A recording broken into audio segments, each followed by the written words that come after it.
Welcome back to Build for Health, where we pull back the curtain on what it takes to build a strong, healthy body and a fitness routine that sticks. I'm Pete Wright, here with Coach Srdjan Injac, and today we are tackling a provocative topic, the forbidden exercises.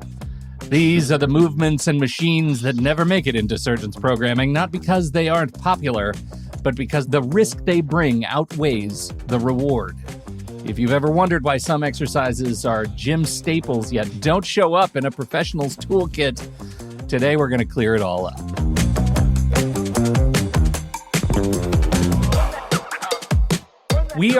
Why are we even talking about the forbidden exercises? I had no sense, because of my relative inexperience in the gym, that there were things that it took me a long time to notice you don't do in the gym, and yet a lot of gyms that I have been in the past have these exercises, these machines, these benches.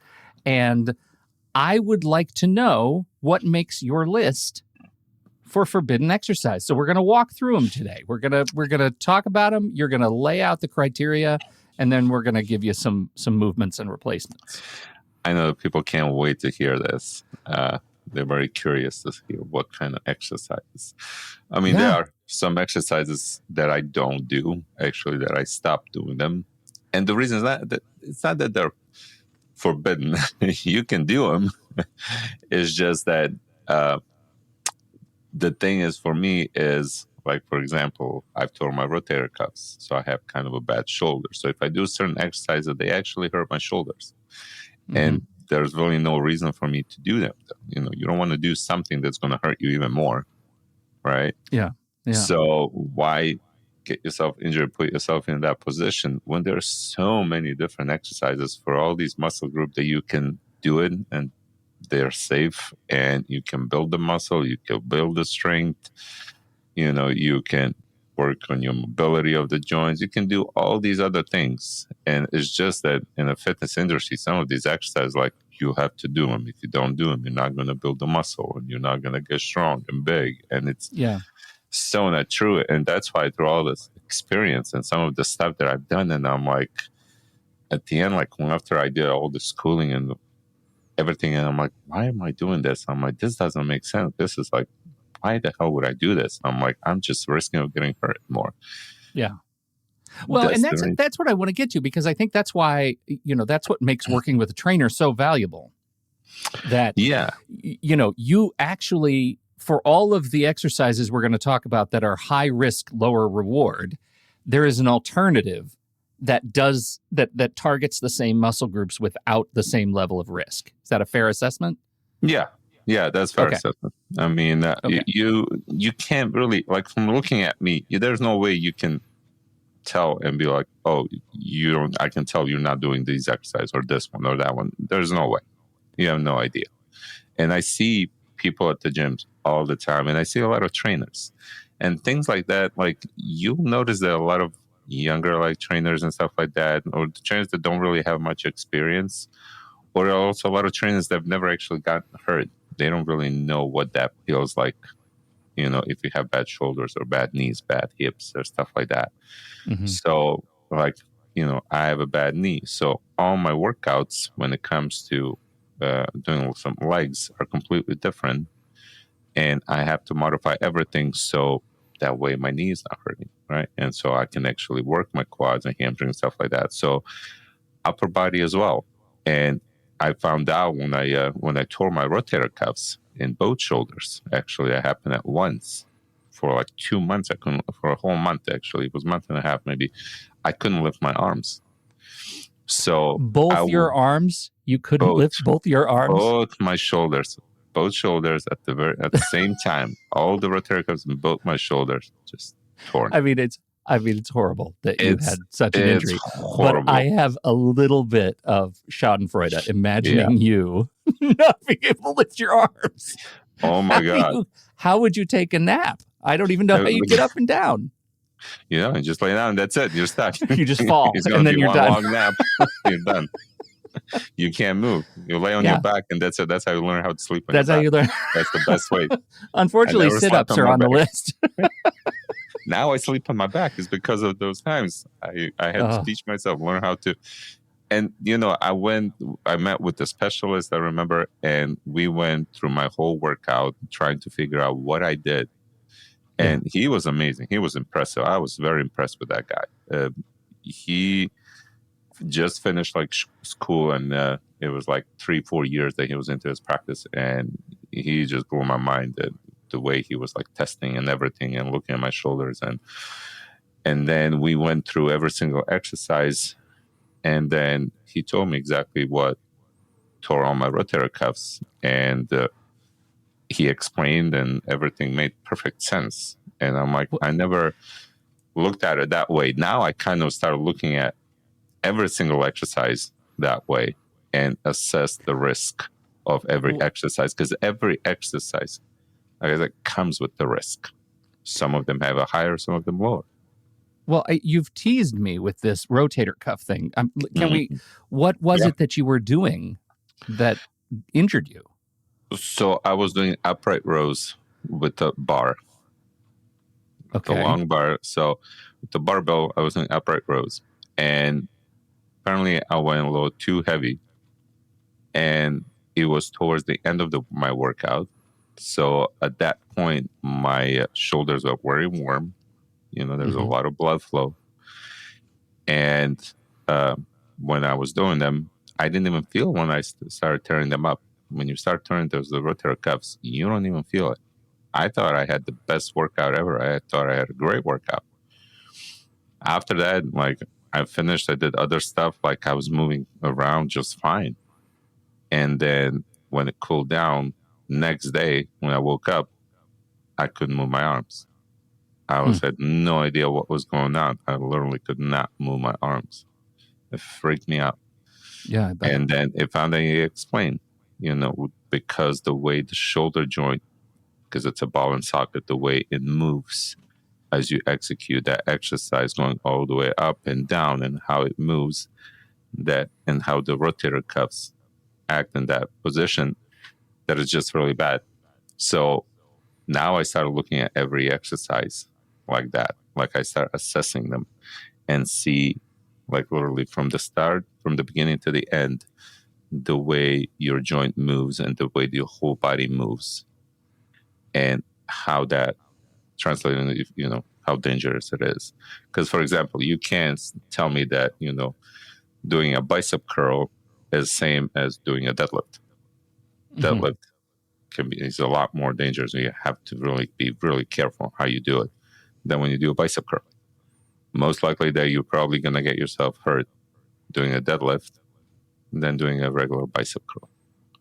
So that's all there is. It's not like the exercise forbidden, you should never do it. Maybe I would have been fine if I went a little bit lighter. And maybe if I was focusing a little bit more on the form, and at that point, maybe I was throwing it a little bit, swinging a little bit here and there, and getting a little bit too heavy. And, so I probably would. I know a lot of people, you can easily do that exercise your whole life and be okay. Yeah. And I'm not saying just because that on my shoulder, you should never do it. Do it, but be aware, be careful. Go a little bit lighter. Focus a little bit on the form. Don't, try to do too much weight on certain exercises, because, that can happen. So it's not like I'm saying, this one's bad, this one's not.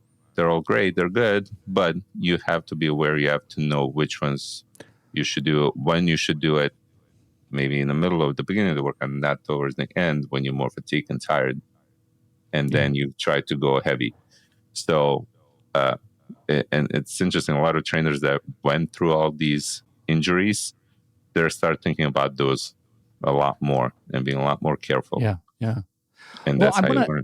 I want to walk through kind of the red flag exercises. And I don't know, I mean, maybe it's easier to talk about the high risk parts of the body that you're most conscientious of, and what specific exercises you tend to avoid. My hunch is neck, lower back. What are the how do you think about these exercises, the ones that you choose alternates for if possible? Well, first you look at the joints, every single joint that's involved in that exercise. when it comes to like a ball socket, which is your shoulder and your hip, that means it moves in all directions, right? So the risk of those injuries, or the risk of injuring those joints, are a lot higher, like than when it's, a hinge joint where it's in your, elbow. You can't really move in all four directions. It's just going up and down, just moves one direction, right? So you have to look at the joints as well when you do the exercise, which joints are involved, which ones are not. Now, when you said neck and back, like those are usually the muscle groups that are really weak. And, the reason why back might hurt more and people always have a problem with the back problem because, their core is weak. So back has to do all the work. And of course, they'll throw the back and the back will hurt. And then, a problem with the spine and all the kinds of stuff. So, you have to strengthen all those muscles around it. So, and then you can execute all the exercises that involve lower back and you'll be okay.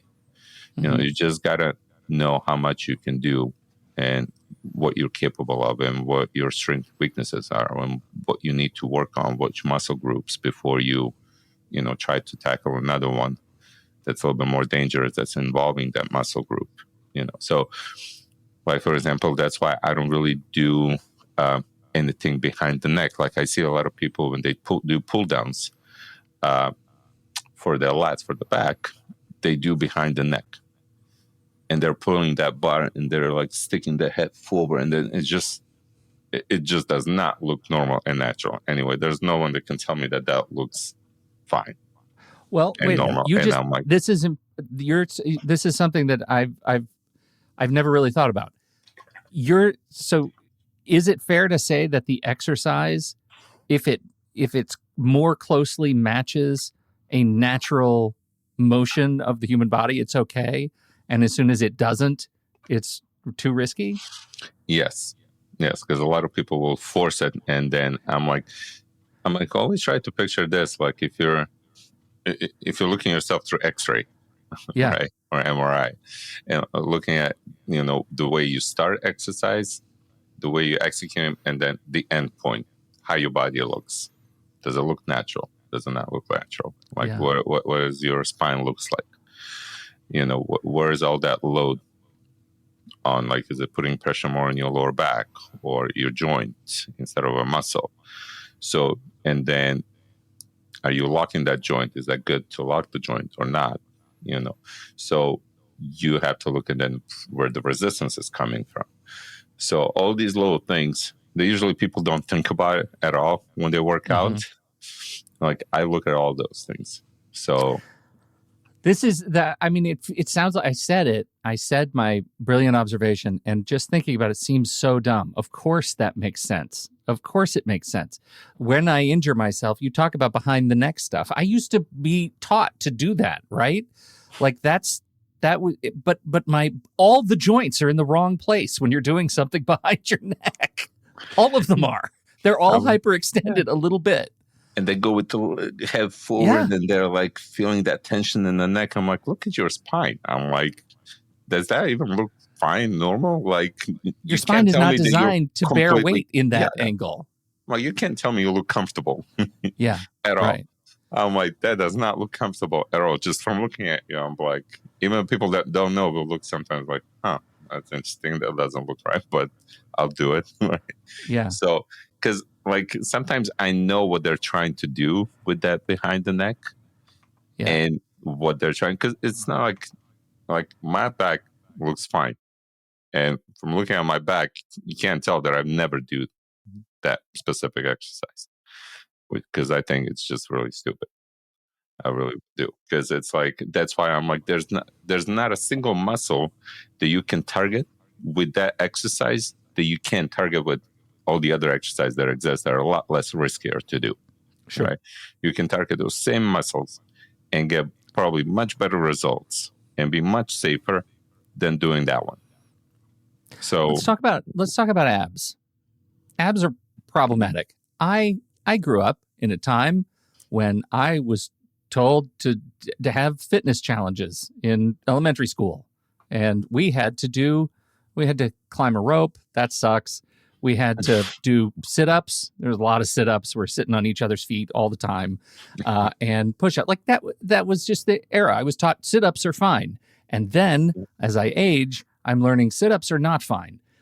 What is the risk in certain ab exercises? Sit-ups, they're I mean, I'll do sit-ups. I mean, I do them a little bit differently because for me, those sit-ups are easy now. So I have to find a little bit more challenging ways. But okay. Good flex. It's just good how flex. people, it's, how they do them. Because, they teach you, like, go down and put your, hands behind your head and you go. And a lot of people, because they have a weak core, they can't do it. And then they're pushing with their hands on their head and then their neck hurts. And they're like, like, okay, their head is complete. I'm like, that's why. I'm like, okay. I'm like, just stop. Then you can't do that one unless you're, you're pulling on your head and you're like straining your neck. I'm like, that's not gonna do any good. And then I'll, target those because everyone has a weak abs, weak core. It's just how it is. We sit a lot of time during the day and stuff like that. So nobody really works on their core. So it's hard for them to do any of the abs workouts. So that's why I'll target, specifically lower abs and then upper abs, and then do some obliques and then combine them and then do the things that I know people will be able to do it and not do it, and have a good form still. And once they get stronger at those, then I slowly progress them into like more sit-ups and doing some other stuff that they're going to feel actually more comfortable and confident that they can actually do those and get more benefits. So when I give somebody some, before I even make them my client, I usually give them these sessions where I kind of assess their body and kind of put them through different things to see what they're capable of, what they can do, what they can do. And then based on that, I know how to go with the program and where to start them. Because I need to progress them to that point to do some of the exercise in a safe way. So there's a lot of stuff that I don't even do with the clients until like 2, 3, sometimes 4 or 5 months later.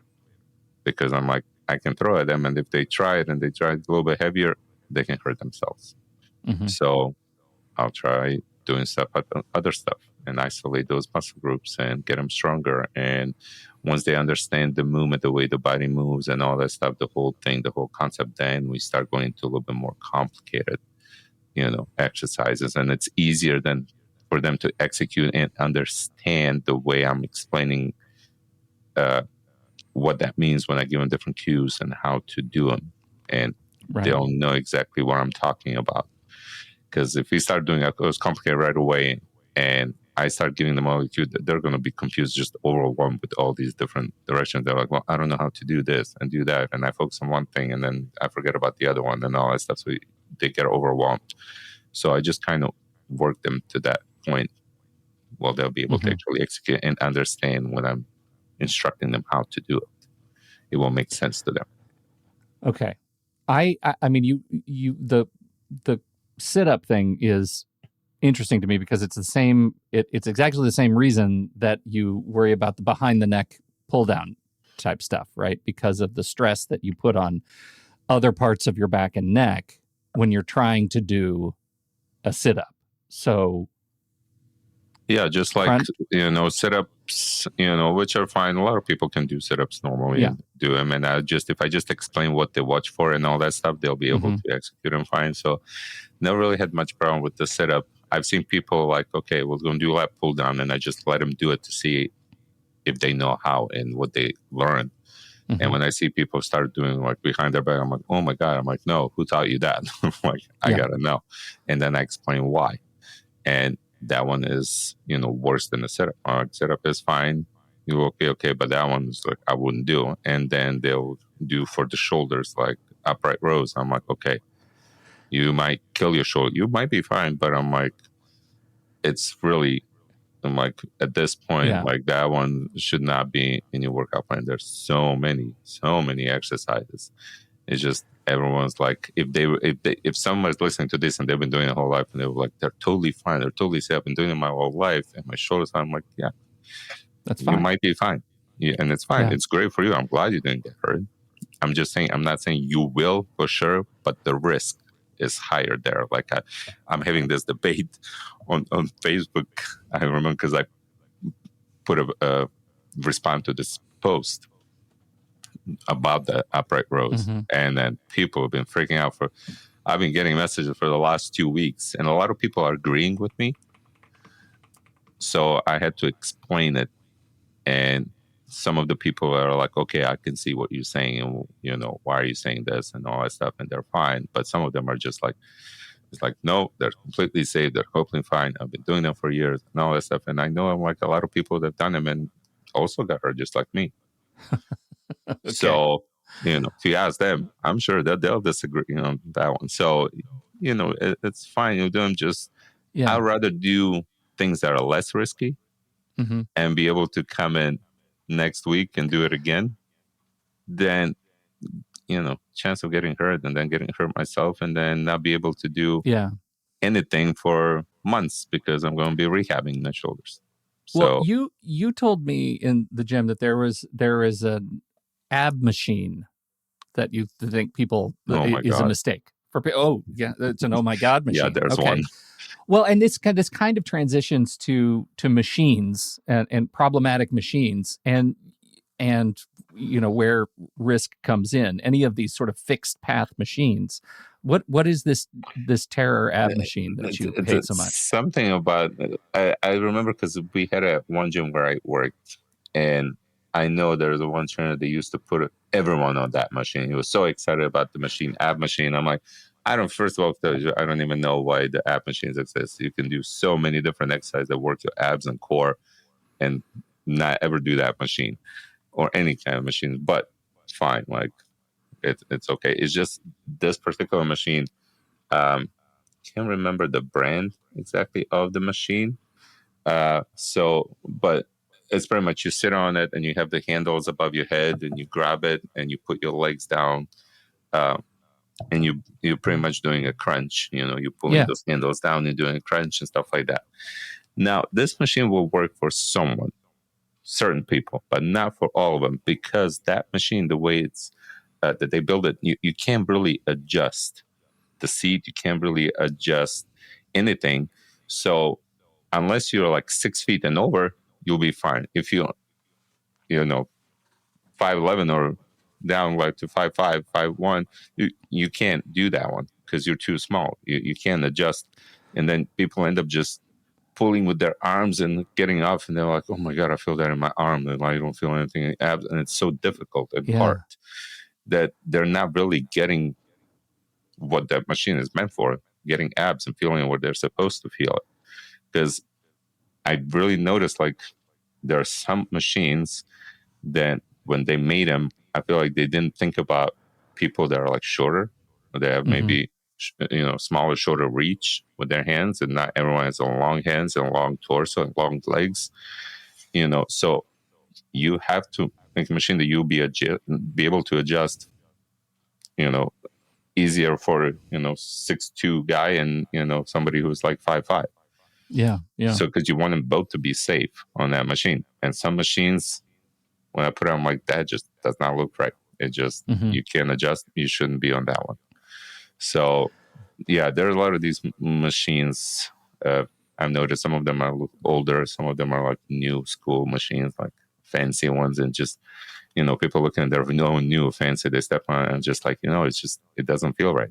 There are some of the old school machines that do such a better job, and they're way, way better than all these new ones that are sometimes coming up.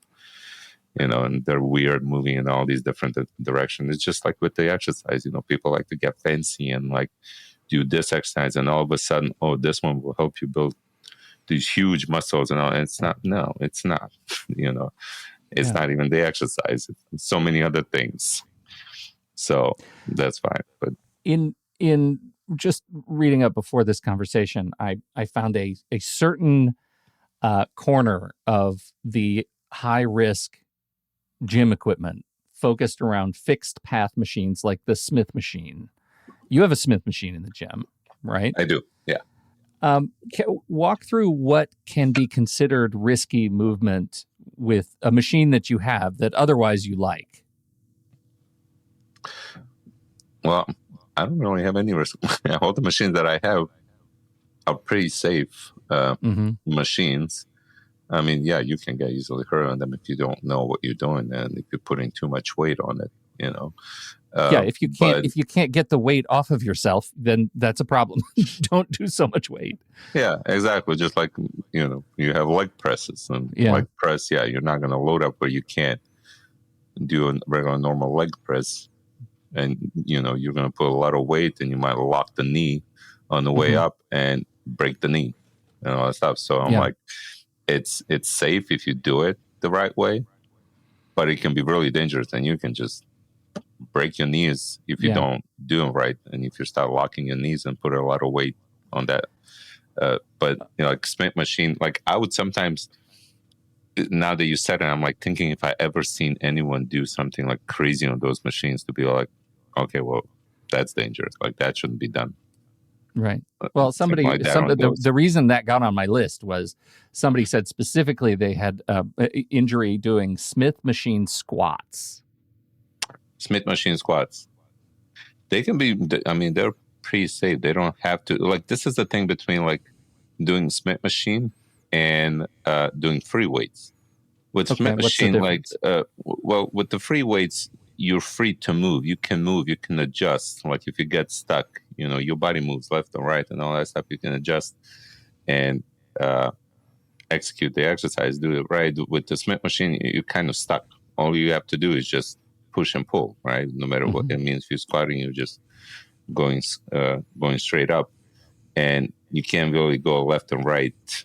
Sometimes, those are actually considered more safer because you don't have to worry about stabilizing your body and stabilizing the muscles, and the weight can't pull you and push you in either way because it's already, fixed, and all you have to do is just go up and down, but I can see someone being too competent just because, they don't have to worry about stabilizing, and they load up a lot of weight. Yeah. And then went down and trying to push up and kept forcing it. And that's the fine line between, knowing how to push your limits, and then now crossing that line where you're going to get hurt and injured, and not listening to your body. When your body says no, stop, it means you stop. So easily that, you can get hurt just doing the regular squats, so. Yeah. One of the things that, I think this crosses over into our conversation last week, which was all about form and ego lifting, right? Yeah. And where ego lifting becomes a challenge, and what you're watching for when you recognize that, that just the weight on an exercise that you might feel comfortable with becomes excessive, and the danger of swing. Can you talk a little bit about that, what you're watching for? Well, making sure that you're not swinging. This is why I always say you have to be in control of the weight. Usually when people are not in control, that's when they start swinging, or when it's too heavy, so they can't control the weight. So they have to swing in order to do a bicep curl or whatever. So that's why I always say, make sure that you have enough weight and you're in control, and you slow down the movement. You don't try to go too fast to the point where now the weight is taking over, and then the weight now is in control. And if you can't stop it, you should be able, if I'm doing any kind of exercise, if you're standing next to me and if you're telling me to stop, I should be able to either stop or significantly slow it down. Because guess what? I'm in control of that weight. If I can't slow down at all, control, and I tried, and my hand just goes down, or my whole body is just that means the weight is taking over, and I'm just using the momentum and just swinging it, and just throwing the weights around and throwing my body, and just there is no any kind of form there. You're just waiting for injury to happen. It's that's why ego lifting, because they lift too much weight. And I've noticed a couple of my members at the gym, I'm like, hey, let me give you some pointers over here, because I see them swinging. Yeah. And I'm like, here, try to do that same weight with the right form. They can't move. Literally, they can't move with that weight. It's like they hit the wall. And they're like, oh, okay, now I see. And they were like, oh, now I see why my weight never goes up. Why it never gets stronger. I always lifting the same weight, because you keep swinging it. So your muscle never really get chance to get stronger and bigger and So for and you're you just to putting go strain move on up. that joint. Yeah, exactly. So you never get to the point where you can now go with the weight up. You always stay Yeah. at the same weight. So I'm like, go a little bit lighter. So Get that muscle as stronger. Yeah.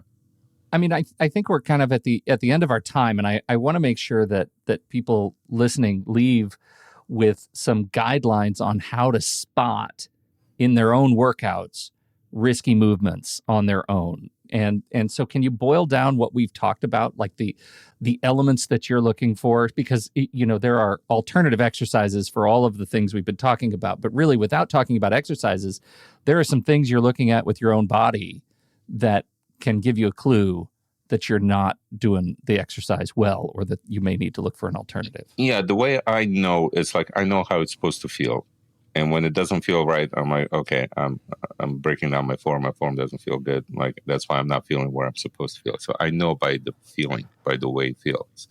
Some people still don't know. So at the beginning, if somebody's starting, just stick to the normal, regular, simple exercises. Don't try to do anything fancy yet. If you don't know how to do something, don't do it. Ask maybe for help. Ask for somebody who has more experience, who knows. Let them explain to you, because it has to make sense to you. And then do like what I was doing at the beginning. I would put my phone and I would record myself and look at my form. And I would record myself from a couple different angles and wanted to see how I look, how my back looks, how my neck, how my chest, and all the shoulders positioning and all that stuff to see. Because sometimes you might not feel it and you might not know. But then once I record myself, I'm like, oh, I didn't know I was doing this or that. And the things that I need to, work on and stuff like that. So record. And if it just doesn't feel right, doesn't feel natural, don't do it. That's not the only way. If you've seen some video of some exercise that somebody says, if you do this one, you'll grow your biceps and triceps, and next morning you'll wake up all swollen. It's like, just don't. Right away, just stop listening to that person altogether. And it's just like, it's not true. Okay, so yeah, that's the big lesson. Yeah, I mean, that's the big lesson for me that I hadn't really put together was, one, joints have a natural movement, and any exercise that causes your joints to move in an unnatural way is a no-go. And I can figure that out right away. I can figure that out even as a novice at the gym. And by and large, any of the movements that I do should be natural movements, regardless of the joint stress. And if I keep those two things in mind, I feel like I'll know when I'm at risk of hurting myself. But the thing I hadn't really considered is that really long-term like risk management is part of long-term fitness, right? I feel like I need to keep doing this as long as I'm coming to the gym. And it sounds like you do too, and you've been doing this for decades. Yeah. So, and because I've heard people, actually, I just talked to one of my clients, and he said he hurt himself when he was 26, and ever since then, like, he hurt his back, and that point of the back has never been the same. So some of these injuries, it's never gonna, once you hurt yourself and you go through this, like my shoulders, they're never gonna be the same. They're always gonna be slightly hurting here and there, and I always have to think about it. Even when they feel good, I have to treat them like if they're injured. I want to feel them safe. And that's why I specialize in post-rehab when it comes to shoulders, when it comes to knees, because I've done so much physical therapy and strengthening the muscles around. And I learned that joint inside out and everything. And, when it comes to shoulders, I always, like, when we work out, I tell you, like, see, when you're rotating and the more rotation is in the shoulder, that's when you want to limit the amount of weight that you want to put on. So I always try to limit. If your shoulder doesn't really rotate as much, you can put a little bit more weight. As soon as you see that shoulder rotating a lot more in that exercise, you don't want to put a lot of weight, because, rotator cuffs are not meant to be for that heavy weight. They're there just to keep that joint stable, that ball in the socket. Yeah. So, and then you have to also look at another thing, like you look at the size of the muscles. So you can't put the same weight and same stress amount of weight on lat than you do on your bicep, for example. So you have to look at that as well too. the size of the muscle. The smaller muscle it is, that means the smaller attachment to the bone. So it's a lot easier to rip that muscle and tear than when you have a big muscle. Then you can do a little bit heavier weight and go only maybe for 4 and 6 reps. You're not going to go heavy on your biceps where you can only do 4 and 6 reps. Chances you're probably going to rip your bicep pretty soon. So there's so many of these little things that you have to consider when you're putting things together, looking at your primary muscles and secondary muscles and all these exercises. There's so much more in all this than people think. They just see people just doing random stuff and workouts, and some people do. So that's why it's important to know and find someone who knows and explain it to you so it makes sense to you, and you'll be able to do and just do it right. I'll tell you, we got a bunch of questions from the last episode about form, and I imagine we're going to have some more questions about forbidden exercises after this conversation. Please get them in there. Just look in the show notes. There's a link that will allow you to send us a comment completely anonymously if you like, and we will address it. In fact, I think next week we're going to start tackling listener questions. Yeah, right? We'll do it next week. I saw a couple of questions. I was like, ooh, I want to answer those really quick. I'm like, oh, those are good questions. Yeah. I'm like, I get some of these questions from my other clients, and good. I can see why they think the way they think, and those questions, why they're there, and they're legit questions. And it's interesting. Like, it's just that I don't really think about them that way now, but just because I know stuff, and because you know stuff, because I know all this stuff. So for me, it's like it feels normal, but I'm like, that's not normal. Like, I can see why people would get confused with some of this stuff, and they would ask, and they can't figure out why. So I definitely want to. It's going to be good. Answer the questions. So next the more, week, the listener better. questions so that you can know stuff too. We're very, very excited about that. Yeah.